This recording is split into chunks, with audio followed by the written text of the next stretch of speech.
Good morning student. Now today we will start the chapter The Sentence. I know we have already studied this chapter, but I am taking this class just for revision. So first we will know what is sentence. If someone will ask you that what is the definition, what you can call a sentence, then what you will say? We can say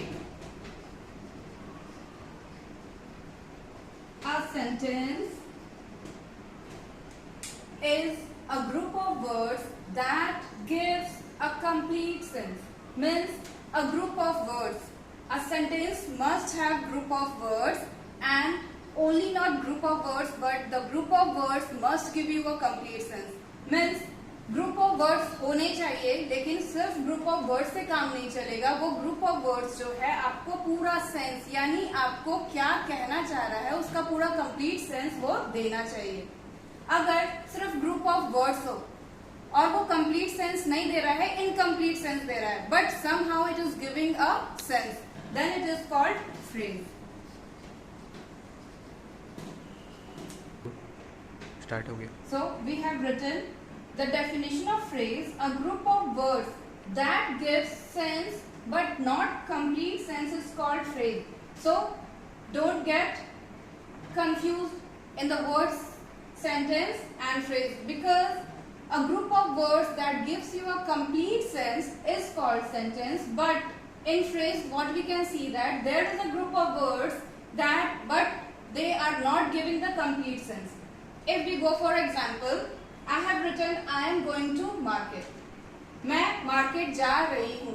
यहाँ पे जो मैंने sentence बोल दिया, यानी यहाँ पे एक ग्रुप ऑफ वर्ड्स है, वो आपको पूरा मतलब दे रहे हैं कि मैं बाजार जा रही हूँ. लेकिन दूसरी जगह पे है गोइंग टू मार्केट. यहाँ पे भी ग्रुप ऑफ वर्ड्स हैं गोइंग टू मार्केट, लेकिन यहाँ पे मार्केट जा रही है. तो यहाँ पे सामने से क्वेश्चन क्या आएगा? कौन जा रहा है? इट मीन्स ये सेंस तो दे रहा है लेकिन कंप्लीट सेंस नहीं दे रहा है. सामने वाले आपसे क्वेश्चन भी अराइज कर सकते हैं. तो डिफरेंस ये है, sentence is a group of words that gives you a complete sense, and phrase is a word group of words that gives sense, लेकिन ये सेंस देता है but not total sense. So it is called phrase. Here in the both definition we can see group of words. Here also we have written group of words, and there also I have written group of words. First we will know what is word. Word क्या है? A group of alphabets. A group of alphabets is called word. So word is group of alphabets, sentence is group of words. For example, group of alphabets means A plus P plus P, L and E. What we can see, there are group of alphabets, there are 5 alphabets, and jointly they had made apple. So this apple is your word. A new word has formed from the alphabets, given alphabets.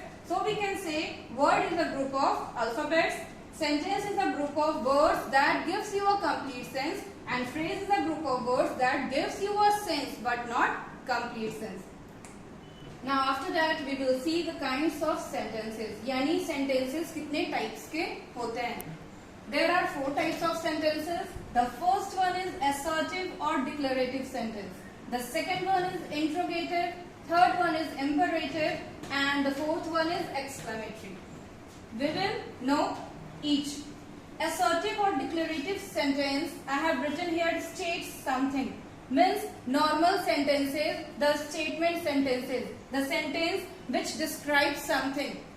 That is called assertive sentence or declarative sentence. Interrogative, that sentence is which arises a question. Intro, whenever in the class someone asks you to give you introduction, what it means? He or she is asking about you. He or she is asking about you. That is the question.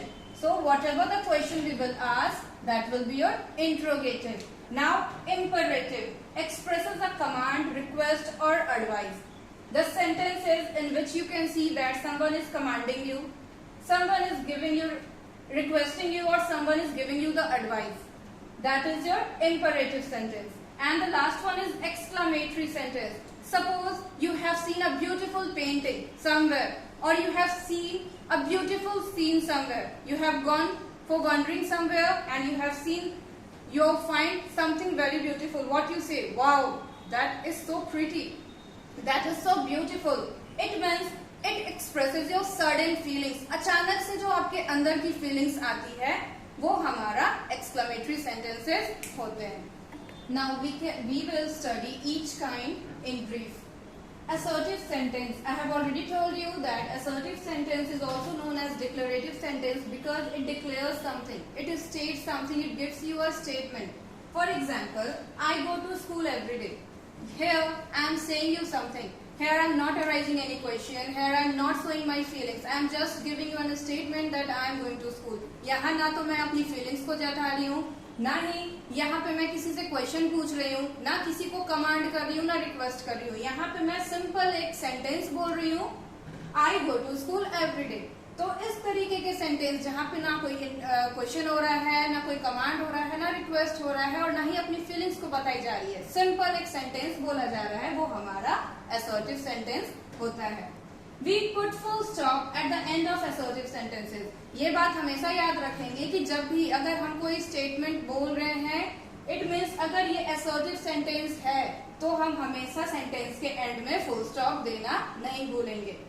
An assertive sentence can either be affirmative or negative. There are two types of assertive sentences. The first one is affirmative and the second one is negative. We can see the example. I have given you an example. I go to school every day. This is your affirmative sentences. But when I say I don't go to school every day, in the sentence where there is negativity, means there is no written in any sentence, that is your negative. जहाँ पे भी आप किसी sentence में नहीं की बात करते हो, वो हमारा नेगेटिव सेंटेंस होता है. तो I don't go to school every day. मैं हर दिन स्कूल नहीं जाती हूँ. That is your negative. नहीं वर्ड जहाँ पे भी आएगा वो आपका नेगेटिव सेंटेंस होगा. दूसरा है she is honest. वह बहुत ईमानदार है. She is honest. तो ये हमारा क्या होगा? अफर्मेटिव, क्योंकि यहाँ पे नहीं की बात नहीं हो रही है. लेकिन वही अगर हम इस सेंटेंस में बोलते हैं she is not honest, वो ईमानदार नहीं है, ये जो वर्ड आता है नहीं, इट मीन्स ये आपके दिमाग में क्लिक करना चाहिए कि बात नहीं की हो रही है, तो ये हमारा क्या हो जाएगा? Negative sentences. तो हम समझ गए, असर्टिव सेंटेंस डिक्लेयर्स और states something. We always put full stop at the end of assertive sentences. There are two types of assertive sentences. The first one is affirmative and the second one is negative. I think this is clear to you. Now we will come to second topic, that is your interrogative sentences. First we will know what is interrogative sentences. Earlier I have already described you about the interrogative sentences, that the sentence which ask you a question. ऐसे sentence जो आपसे question arise करते हैं वो हमारा interrogative sentence होता है. और हम लोग छोटे से ही पढ़ते आ रहे हैं कि कभी भी अगर कोई भी सेंटेंस में हम देखें कि वो क्वेश्चन अराइज कर रहा है तो सेंटेंस के एंड में क्या देते हैं? Question mark. So it is necessary to give question mark or mark of interrogation. We call question mark as mark of interrogation also. So it is necessary to give mark of interrogation at the last of each interrogative sentences. For example, are you feeling hungry? मैं आपसे पूछ रही हूँ कि क्या आप भूखे हो, तो आप आंसर क्या करोगे? चाहे तो हाँ या तो ना. तो हम ये जानेंगे कि इंट्रोगेटिव सेंटेंसेस दो तरीके के होते हैं. एक होता है यस नो क्वेश्चन और दूसरा होता है WH क्वेश्चन. तो जहां पे भी अगर कोई आपसे क्वेश्चन कर रहा है उसका आंसर आपको हाँ या ना में ही देके खत्म कर देना है. That is your yes no question. और दूसरा होता है WH क्वेश्चन, यानी जहां पे WH से आपके क्वेश्चन स्टार्ट होते हैं, व्हाट, वेयर, हुम, तो वो हमारा होता है WH क्वेश्चन. यहाँ पे आप हाँ या ना, यस और नो बोल के नहीं निकल सकते. यहाँ पे आपको आंसर करना होता है. For example, what is your name? आपका नाम क्या है? तो यहाँ पे आप हाँ ना तो नहीं बोलोगे, आप क्या बोलोगे? आप अपना नाम बताओगे. तो ऐसे सेंटेंसेस जहां पे आपसे क्वेश्चन पूछा जा रहा है और आपको आंसर हाँ या ना में देना है, यस और नो में देना है, उस तरीके के इंट्रोगेटिव सेंटेंसेस को हम लोग यस नो सेंटेंसेस बोलते हैं। और ऐसे क्वेश्चन जहां पे आपको आंसर करना होता है तो वहां पे वैसे सेंटेंसेस को हम लोग WH क्वेश्चन सेंटेंसेस बोलते हैं। The third one is your imperative sentences. An imperative sentence expresses a command, a request or an advice. Means ऐसे sentences जहाँ पे कोई आपको कमांड कर रहा है, means आपको ऑर्डर दे रहा है, आपसे रिक्वेस्ट कर रहा है, अनुरोध कर रहा है, या तो एडवाइस दे रहा है, आपको सलाह दे रहा है, तो ऐसे सेंटेंसेस में हम हमेशा उसे इंपरेटिव सेंटेंसेस में रखेंगे। मीन्स ऐसे सेंटेंसेस जहां कमांड हो, रिक्वेस्ट हो या एडवाइस हो, वो हमेशा इंपरेटिव सेंटेंसेस कहलाते हैं और उसके ठीक बाद हम फुल स्टॉप ही देते हैं इस सेंटेंस में भी, और असर्टिव सेंटेंसेस के एंड में हम हमेशा फुल स्टॉप यूज करते हैं।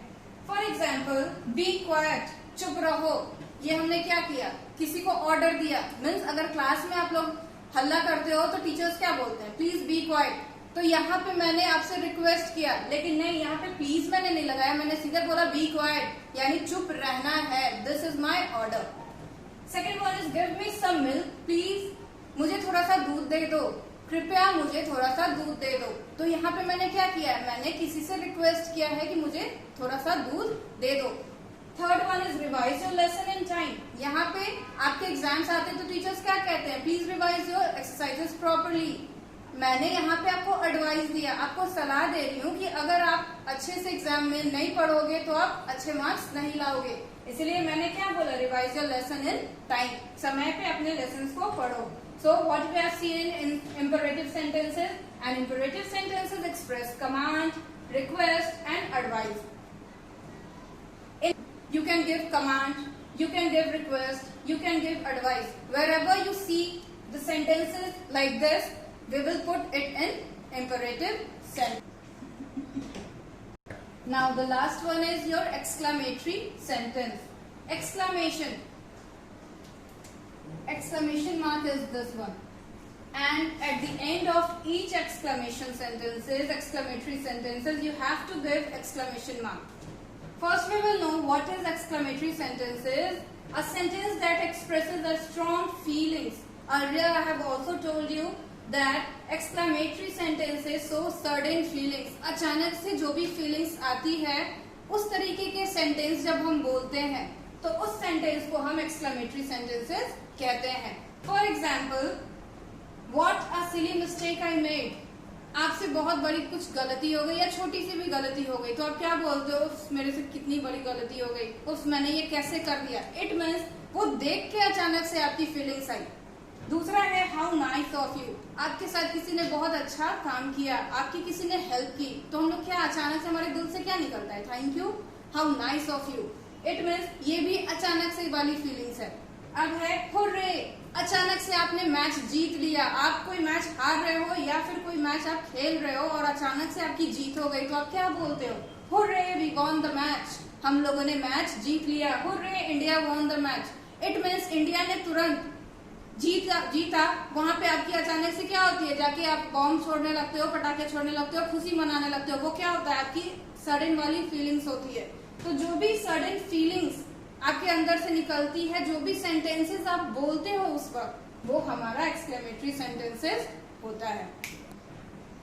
Hope you have understand the chapter and for more query you can ask from me anytime. I am also available for you. You can contact me on my WhatsApp number. Thank you.